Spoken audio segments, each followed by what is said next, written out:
recommending meeting to order. Today is February 15th, a little bit after 9. If you could put that in the records. 9:04. How about that? Are we in compliance with the open meeting law? Yes, we are. With that, we'll move to the first line item of business, which is bill number 2011-5, updates permitting, identification, and securing requirements for news racks, including authorization for permit sticker fees, sponsored by Councilman Stephen D. Ross. Staff.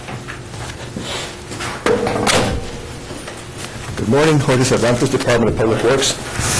This item is a follow-up to the item that was presented to Council last May as part of the budget hearings to help enhance revenue. This item is to provide partial recovery of the cost of providing news rack services.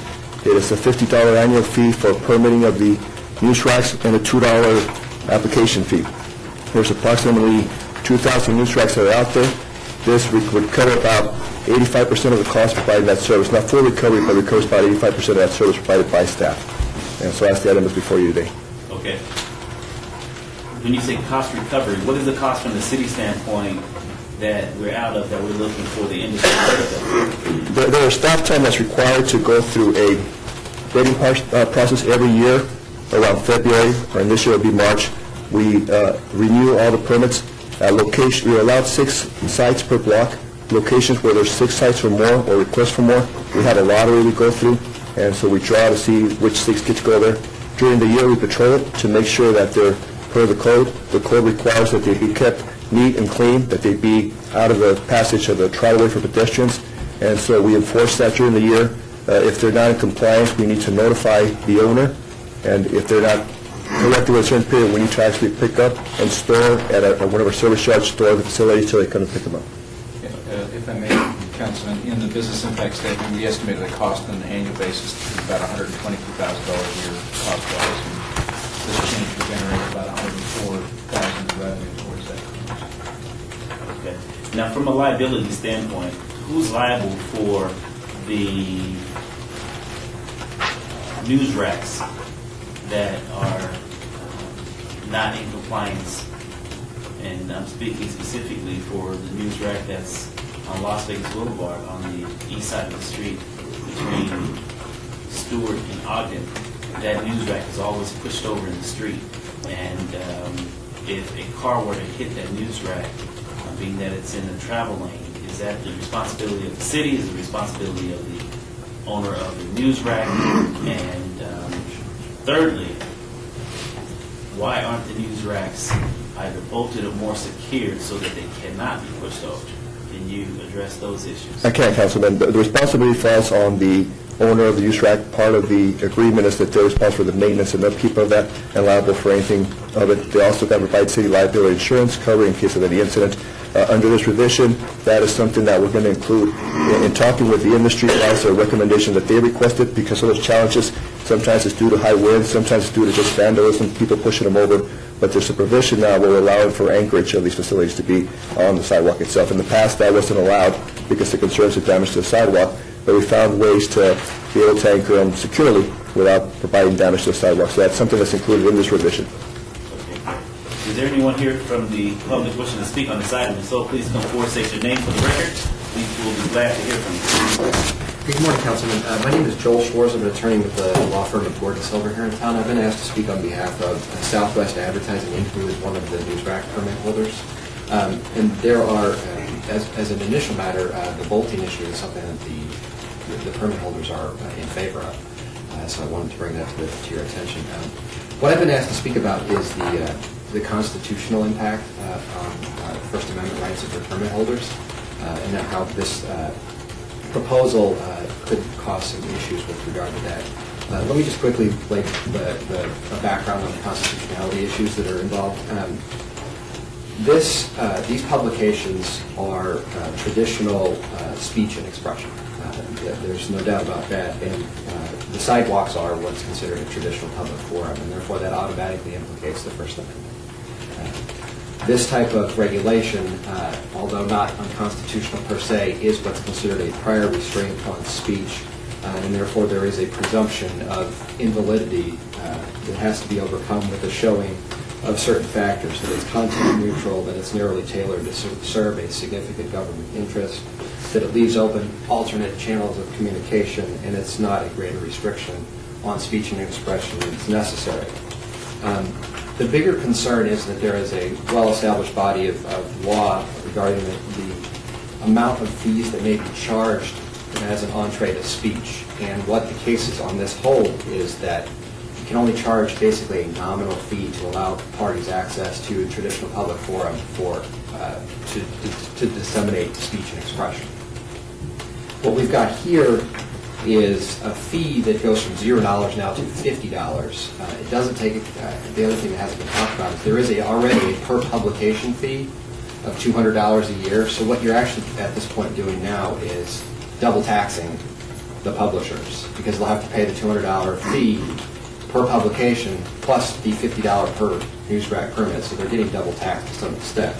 But the real problem is, if you're coming close, and I think the number was 85%, to covering all of the cost of enforcement, and that's not factoring in the $200 per publication fee, that's well beyond what is the nominal fee to allow parties entree to speech. And I understand that there are costs of enforcement, but I could cite, if you would like, there's a number of cases that are on this issue that basically say that the fee can only be something nominal, and $50 per news rack is well in excess of what's the nominal fee. From a practical perspective, there are other cities or jurisdictions throughout the country that have a news rack permit fee. This issue came up with the county recently. The news rack permit holders who were affected, a group of them filed a lawsuit, and the county's fee was drastically reduced beyond what it was seeking, in part because it had a hard time demonstrating that there were the actual costs of enforcement were what they were trying to recoup.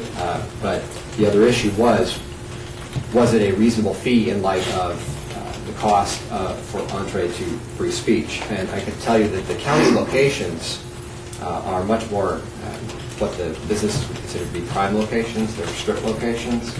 From a practical perspective, what's going to happen here is that most of these permit holders are going to just stop applying for permits. They're going to pull their racks. And there's case law from this city that says that hand-billing is absolutely something that cannot be banned. Some of the other businesses, not the client I represent, but some of the other businesses who are present here today have already made it abundantly clear that if the fee becomes too restrictive to where they can't have news racks because they can't afford them, and as a practical reality, $50 per rack, nobody's going to be able to afford these. They're just going to replace them with hand-billers. And I know that as much as some people may not particularly care for the publications, the hand-billers I think are a far less desirable option than the hand-billers, or the news racks. So that's from a practical perspective, but I just wanted to point out, if you look at some of the other jurisdictions, San Francisco has the highest per annual renewal cost, and it's $30 a year. That's the highest. If you look around the country, there are places such as Boston or Houston that charge a higher fee up front, like $100, $150 up front, but that's a one-time fee, and then you're looking at annual renewal fees of $5 or $10. Or there's places that charge just a $20 per year fee. But there's nobody other than the county that's anywhere near this number. And like I said, the county has a whole other set of issues. Their costs of enforcement are significantly higher than the city because of the area that they have to patrol, the number of racks, the strip, the prime location. So I just want to make sure that there's an understanding of the constitutional issue that's involved in the practical issue, which is what's really going to happen if a $50 per year increase passes. And if you have any questions, I'd be glad to answer. I do. Speak to the double tax. Explain that. Well, basically what's happening is if you have a publication, you're already paying a $200 a year fee for that publication. Now, you can publish it in as many locations as you want. Who are you paying that to? Business license. license. City of Las Vegas business license. Okay. Okay. For the publication. So for example, my client, I believe, has 8 publications. Yes. At And this so time. for each publication, it's $200 for each publication, so Yes. it's $1,600. Yes. Okay. And I can't speak as to the other permit holders. That's but- fine, that's fine. But that's what's already happening. So on top of that, each of the publications that's going to go out in the racks will have to pay the $200 a year fee for it, plus then $50 per rack to the extent that they decide they keep the racks. I mean, I think it's fair to say that a majority, if not all, of the racks will be pulled. Just because it doesn't make economic sense to pay $50 per rack for the locations that we're talking about here. Right. Question that I have for staff is, okay, although hand billing, we come to find out, cannot be outlawed, is it possible for us to outlaw the racks Councilman, on public sidewalks? we- Or is that a right? it is a right as far as the contents. We can't regulate what the contents of the material is. That's protected by First Amendment. We have the ability to regulate what goes on our right-of-way through some sort of permitting process. That we do have the authority to do. Just to address the, So if we were to say that no racks were allowed on public right-of-way or within the city of Las Vegas limits, could we do that? I would defer that to our attorneys. I know that we can regulate if it's encroaching such that it's harmful to the ability to move pedestrians or safety, we can do that. Right. But if it can be done in a safe manner, I would defer that to our attorneys, whether we have that authority or not. Okay, hold on one second, please. Okay, so going back to what's on the racks, we don't have the ability to control what goes on the racks. That is correct. That's protected by the First Amendment. Okay, great. Yes, sir. I would suggest that I think the case law would be very strongly against a complete ban on news racks on sidewalks. Sidewalks are what's considered a traditional public forum. It would probably have the same result as the hand billing case, which is that although you can place reasonable restrictions on hand billing, you can't ban it entirely. So if the industry pulls their racks off of the sidewalks and replace them with hand billers because it's cheaper, I don't, explain how would that be cheaper than having the racks? Because if you were to hire someone to stand out there, they're not doing that for free, right? Yeah, but they're not going to always have hand billers out there. They'll pick prime times, prime spots, prime locations, and the hand billers are not particularly expensive people to hire, is my understanding. Well, it's cheaper than a rack Than that's fifth- 6 well- hours, 24 hours.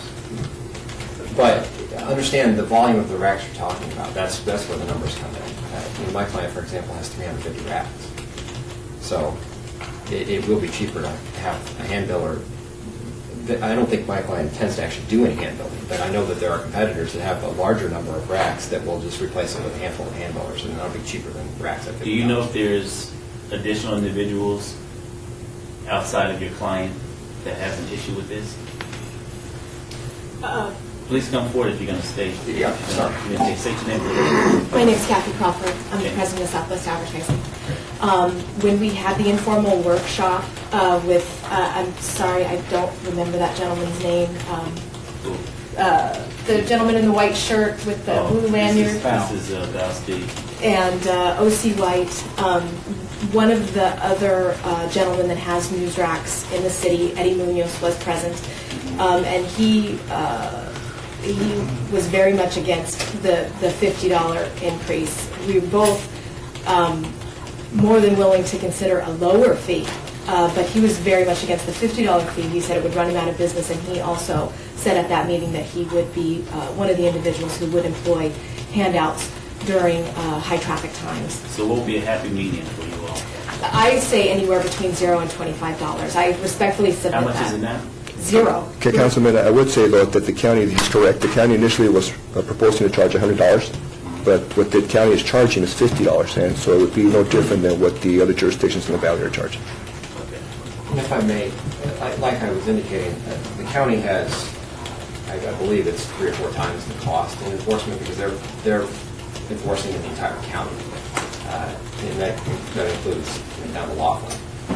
So that's part of their cost that they're trying to offset. So the cost versus the proportion of fees to cost is significantly different. Plus, the locations that are largely affected are strip locations, meaning they have a significantly greater value to the businesses who are permitted. That's why they're willing to.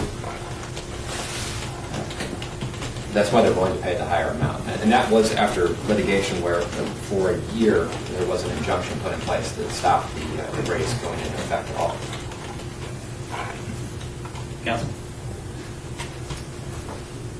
So according to my math here, if we implement this fee, you're going to pay about $4,000 a year for the 350 racks. Off the top of my head, I don't know, sir, I'm sorry. I don't have a calculator. I can, if you give me a second, I can Well, probably do for it. 350 racks at $50, At $50. 15 grand. It'd be approximately $18,000, 17, I have for 350 racks at $50 a piece, I come up with 17,500. But again, my math could very well be flawed. You're in the ballpark. I hope, Plus the per publication fee, so she's at 20 grand. true, with the $1,600 that we paid to the city licensing for the $200 per publication. But right now, from what our staff is telling us, we're spending $122,000 policing and maintaining those public racks. And everybody's paying for that. The entire valley, every taxpayer is paying for that.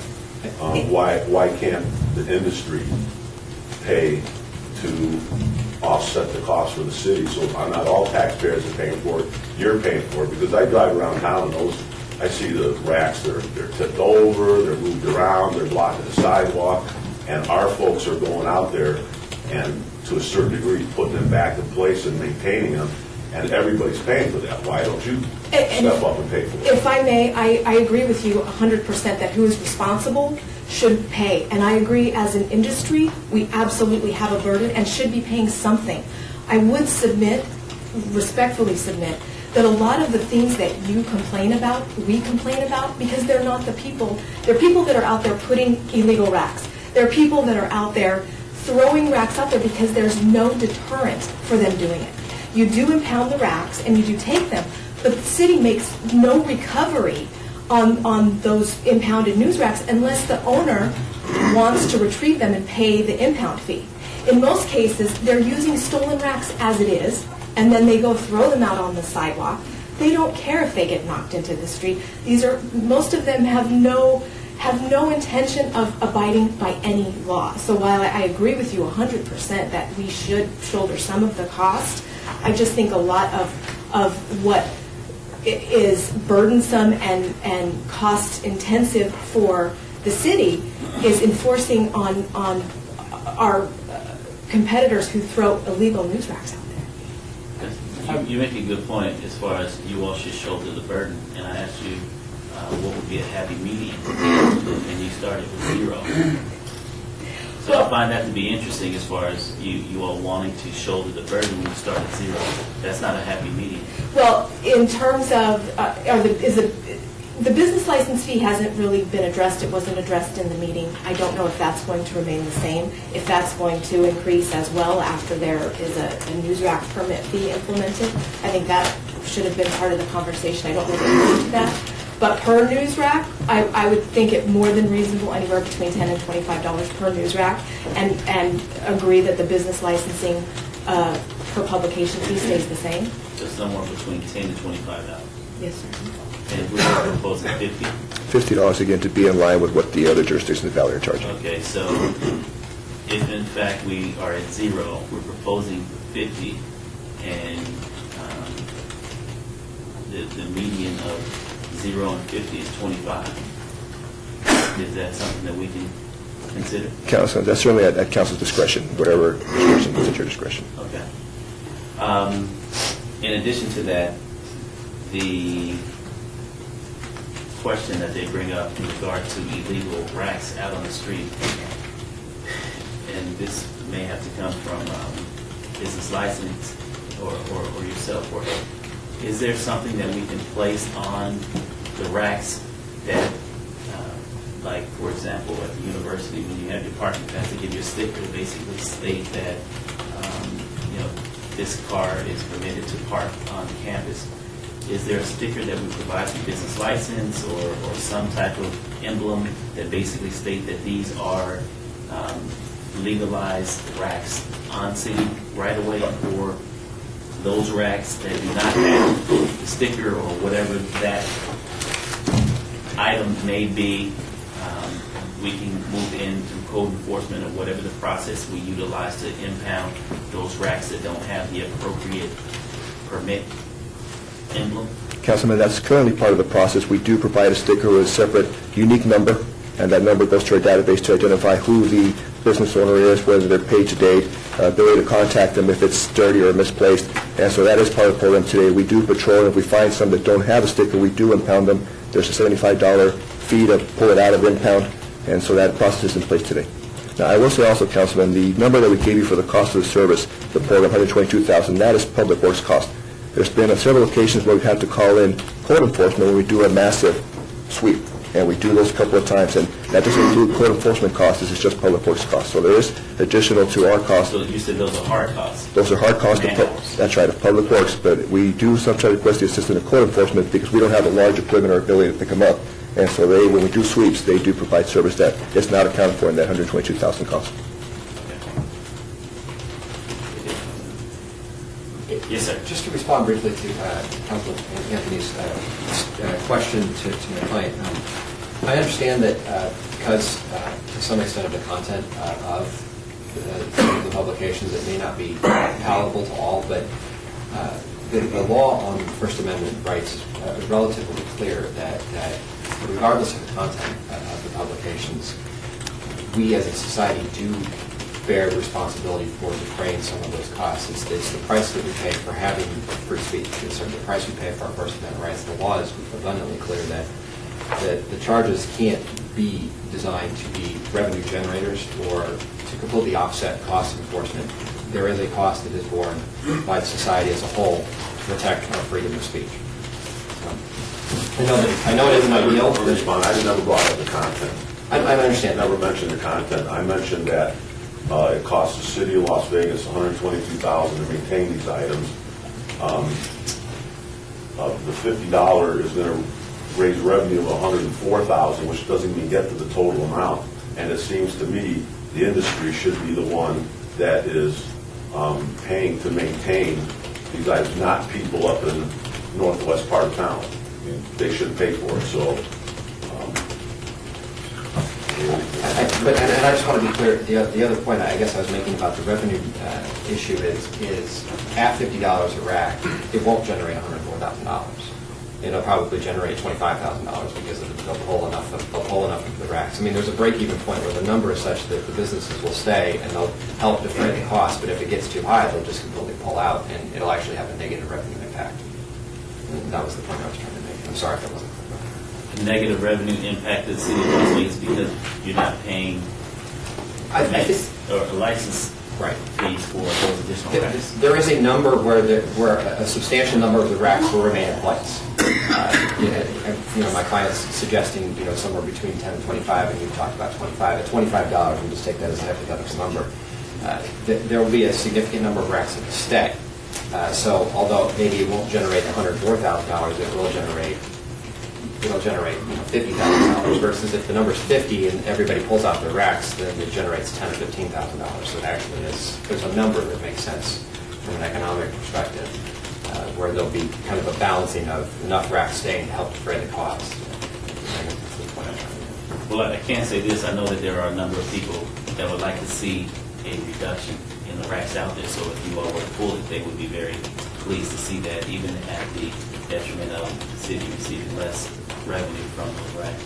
I understand that, and again, I was pointing out that although it's not the intention of my client in this case, there are other business competitors who will replace the racks with hand billers, and my understanding is most people are generally, as much as they may not particularly care for the news racks or the number, they would prefer those over hand billers. Okay. Yes, sir. The handlers also have to be licensed as well, so we license them to take their handlers, so that that economic decision, is clear. Right. And close. Right. Did you say? Yes, I did. Okay. Yes, I agree. Well, good deal. Is there anyone else here wishing to speak on this item? If so, please come forward and state your name for the record. Thank you very much. Thank you so very much. Seeing none, Councilman? Motion to send to the city council to pass recommendation. Okay. All in favor? Aye. Aye, so moved. And just to let everyone know, bills that are moved out of the committee today will be eligible for adoption at the March 2nd City Council meeting. We're moving on to the next line item of business. Bill number 2011-6, provides that the city's regulations pertaining to alcohol beverage do not prohibit a minor from entering or remaining in a liquor store with a package license as long as the minor is continuously accompanied by the minor's parents or legal guardian, sponsored by Councilman Steve Wilson. Staff? I can make a presentation on this one. Thank you, sir. Councilman Wilson had a request from a constituent who would like to offer in connection with wine tasting other events at which they would like to be able to let minors come in if they're accompanied by a parent or legal guardian. And so this ordinance provides that it's not a violation of our code for that to occur at a liquor store with package like this.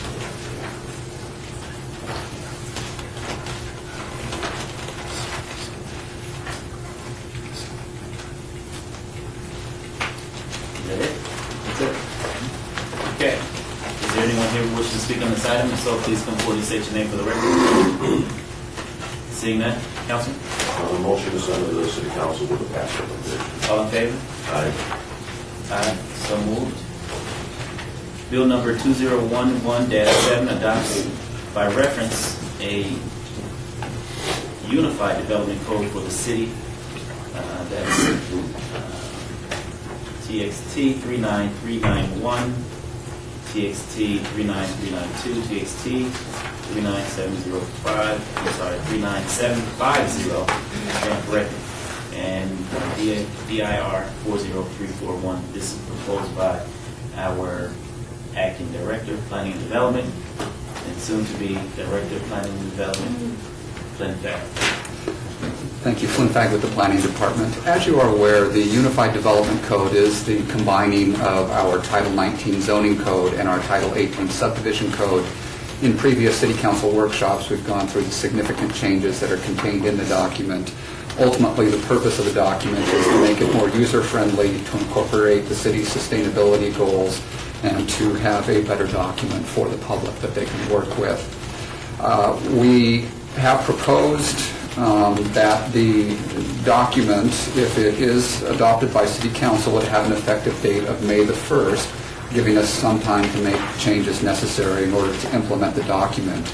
One of the things I would request to do at this time is to propose a minor change to be read into the record today. Originally, we had discussed eliminating the PD Plan Development Zoning District. After discussions with our constituency, we have decided to retain the PD zoning district, but to change the minimum number of acres from 5 acres for that zoning district to 40 acres of that for that zoning district. I have the changes here, which I will forward to the city clerk. But other than that, we are not proposing any other changes at this time to the ordinance that you have before you. We would also like to thank those who participated in our stakeholder committee, including representatives of the Home Builders Association, the American Institute of Architects, NEOP, the Regional Transportation Commission, and representatives of the development community. In your backup, you will see letters of support from the AIA, from the RTC, and also from the Home Builders Association, with one notable exception, as we've mentioned in the briefings, that they do have a concern about one of the standards we're proposing relative to collector streets. We do have a representative here today who will talk about that. With that, I will conclude my presentation and take any questions or public input. I would like for you to explain to me the PD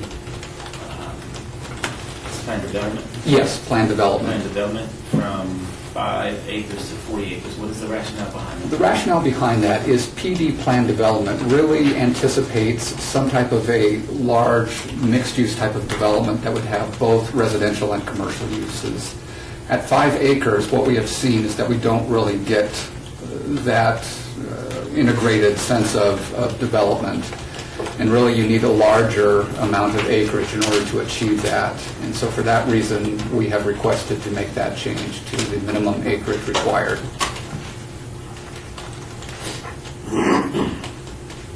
5 to 40 is a huge swing.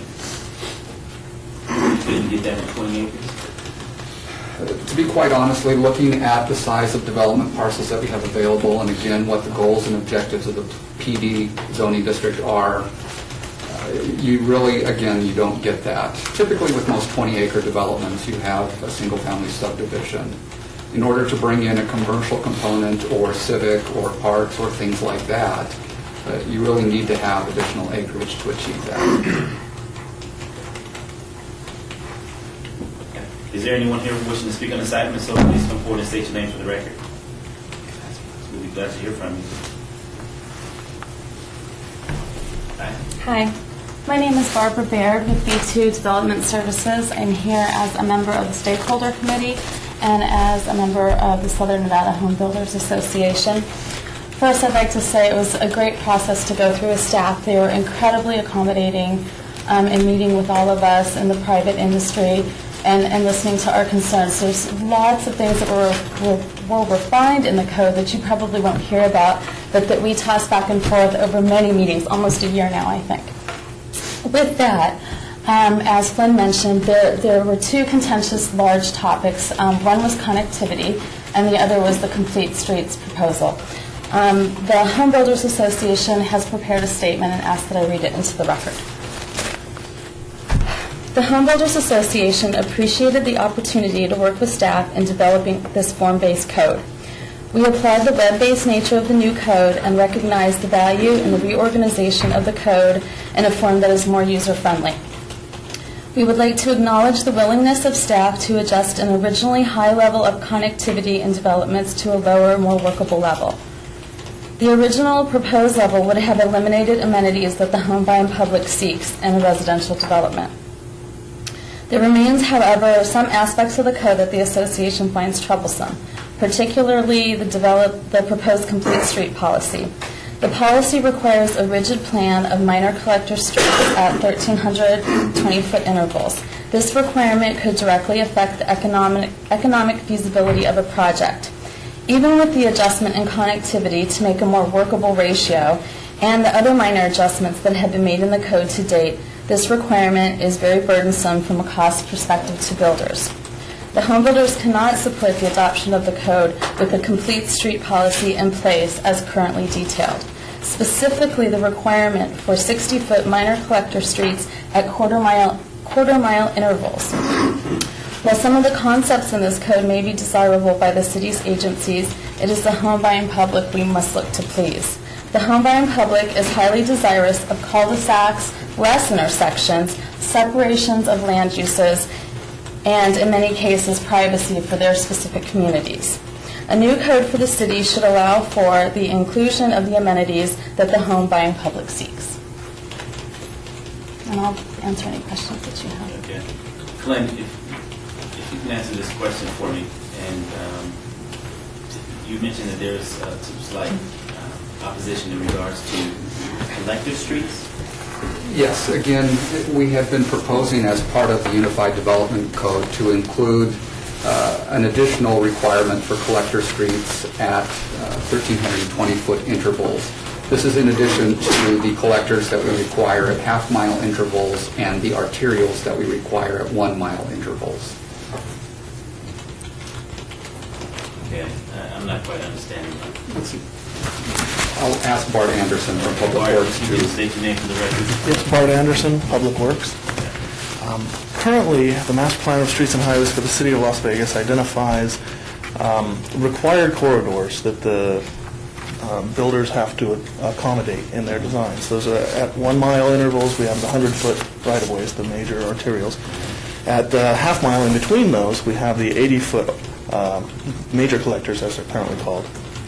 But beyond that, there's no planned or required street network at a lower density. And so what we often find are developments that span across a quarter-mile boundary and completely block any ability to get, say, north or south or east or west through or beyond that subdivision. And so what we've proposed as part of this Unified Development Code is to provide a network smaller than that half-mile grid that encourages people to be able to get from one end to the other, allowing them Without the to, street stopping. without the street being blocked go by around an the obstruction. development That's to right. Pick up on the other side. And by making it a master plan street, Correct. that means that it can be enforced consistently.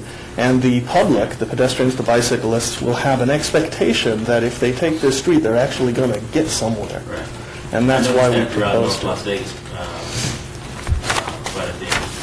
And sir, North Las Vegas, that you mentioned it, their master plan does have a quarter-mile network. So what we're proposing is essentially what North Las Vegas has implemented over the last several years.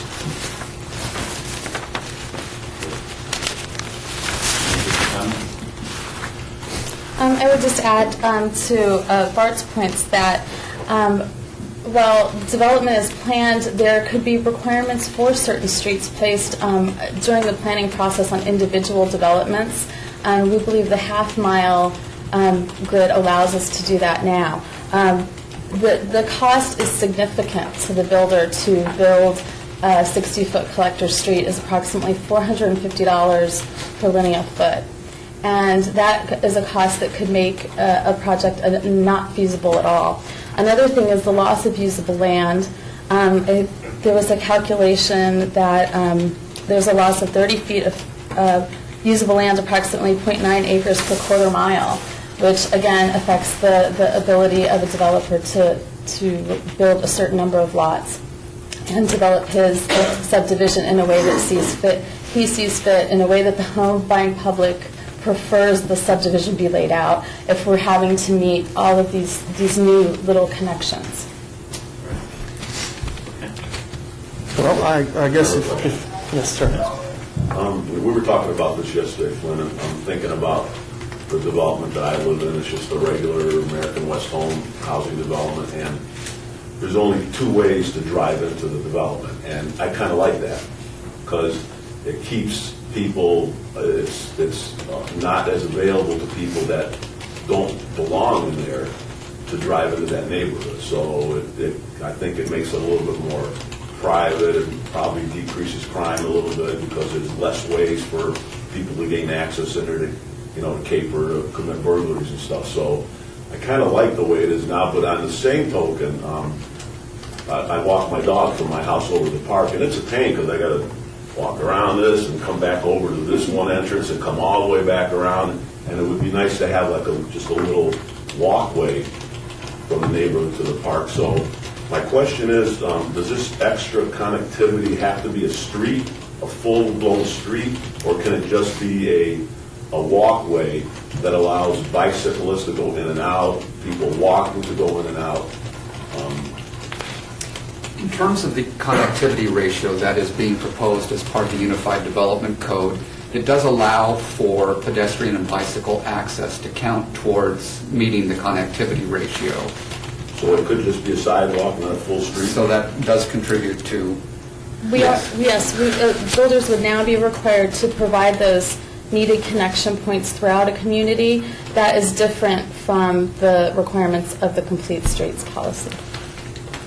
And if I may, Bart Anderson again. I'm not following, but so that it has to be a street then, every quarter mile, there's an extra street? yeah, Currently, there are two different ways of achieving connectivity in the Unified Development Plan. One of them, the fundamental one, is that quarter-mile grid. Now, a quarter-mile grid does still leave 40 acres between required streets for you to put your cul-de-sacs and your two-entrance subdivisions. I mean, it doesn't preclude within that 40 acres doing what you've suggested. But it does provide that ability for the public to provide a continuous corridor that they know that if I start here, I'm going to end up at the park over there without having to go around a very large subdivision that's obstructing me. It provides that continuity at the basic level. Now, inside those... That's from a major street standpoint, right? That's from a planned street Like, for standpoint. example, a street like Decatur coming to a dead end. Right, Rainbow well, comes to a dead end. not within the city. That is the city. Whereabouts? When you take Rainbow going north, Well, you run into a county island, and the county has vacated a portion of Rainbow, that is correct. But within the city, we try to avoid that situation where we can on Master Plan Street. I can't believe his ward has a county island. They do exist. The other idea, sir, thank you, is the connectivity within that 40 acres. That's the connectivity ratio, and for that, you can use pedestrian accesses, vehicular accesses, a mix of both to accommodate your needs. One of the things that was identified, if I can go on, was the cost and the additional burden of the dedication of the roadway. And we were sensitive to that when we were developing the plan, and they had identified it, and we proposed a solution. Right now, the current development code requires open space on the interior of a subdivision, and what this new code does is moves that open space out onto those streets. The streets become more decorated, if you will. They become more pedestrian-friendly. The landscaping and trees go out there. And so we've reduced or eliminated the amount of on-site open space, and it really works out in terms of land that they end up providing, or the city ends up requiring less dedicated space with our new plan than with the old plan at anything higher density than 3 units per acre. At 3, it's a break even. At 6, they end up about 2 acres, 2.5 acres ahead in terms of developable property. And at 6 dwelling units per acre, 2.5 acres works out to, I don't know, 15 additional homes that they could potentially build within there to recoup the costs. And so while we acknowledge that it is a different structure and the costs will be different than they are today, we think that it can balance itself out. Any additional comments? Do you plan on attending the city council meeting? It will either be myself or another representative from our association. Okay, great. Is there anyone else here wishing to speak on this item? If so, please come forward, state your name for the record. I'm not forcing you. I don't do it. I'm being forced. Good morning. For the record, my name is Jacob Snow. I'm General Manager of the Regional Transportation Commission of Southern Nevada. For the record, our board has shown a distinct and marked movement towards funding transportation infrastructure that is geared to these uniform development codes that are basically focusing on urban form. We have, as part of our federal Transit Administration grant, about $6.9 million that's dedicated for pedestrian bicycle improvements in the city of Las Vegas, specifically for this type of more connected infrastructure.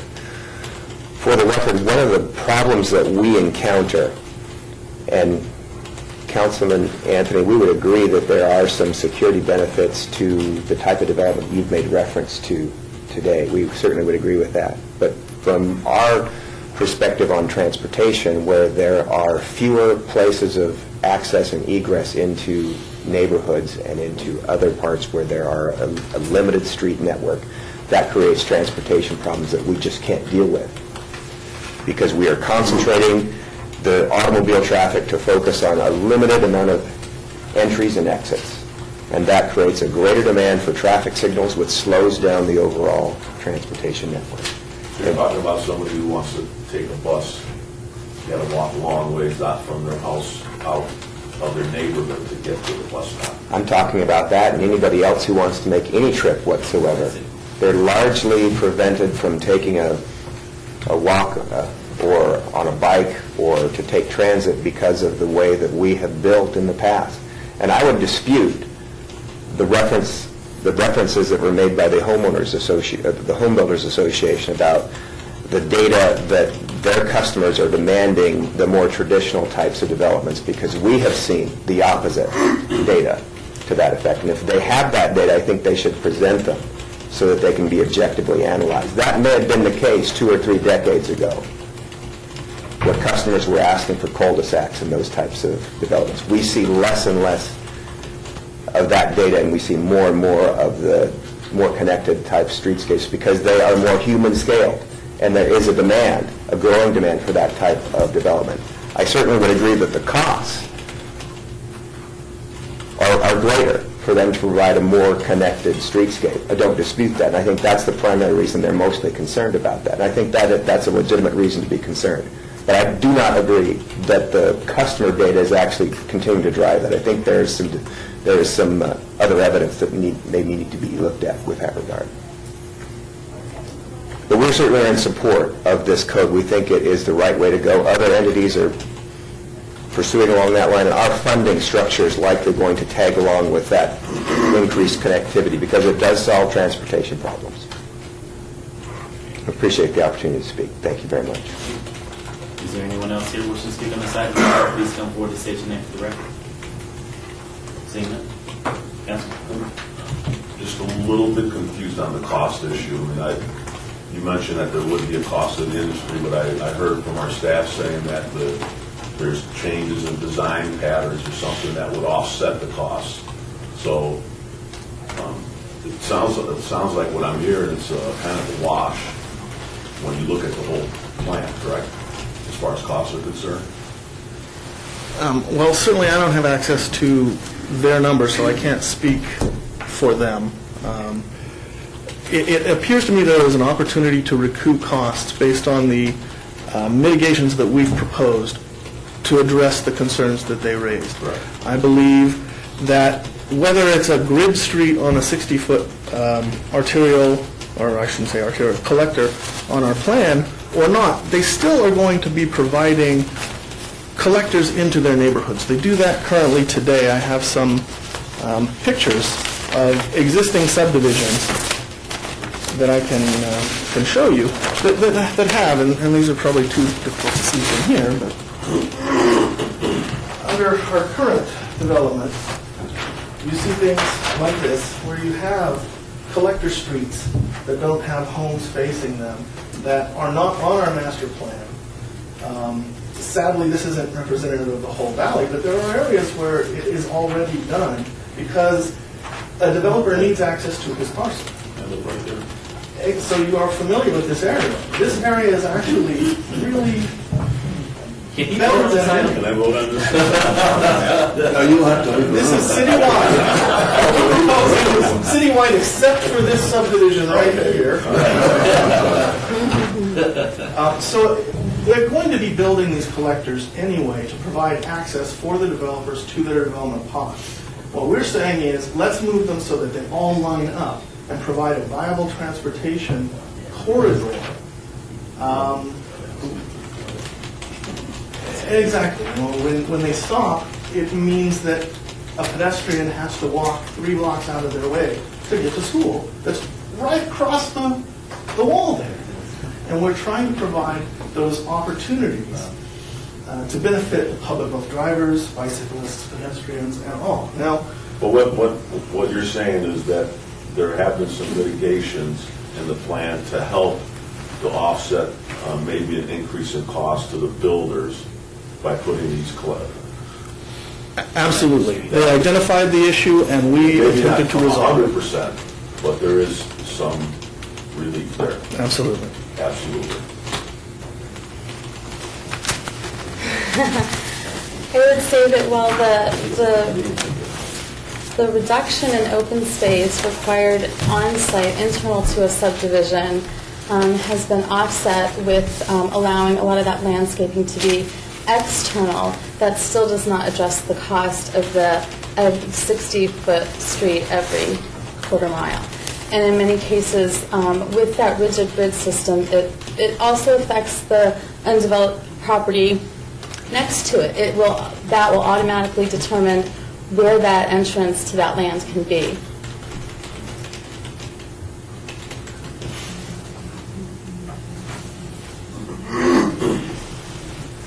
Thank you so very much. Thank you. Councilman? I'm sure I can make a motion. I think you're good, you're already there. Okay. All right, I'll make, my motion is to send this to the city council and have a recommendation. Maybe you should just disclose for the rest And I disclose I'm on this map with this one. voting on this item will not impede you. It's already been done, so it's an impact on that. There's no impact. Okay. That being said, all in favor? Aye. Ayes have it, so moved.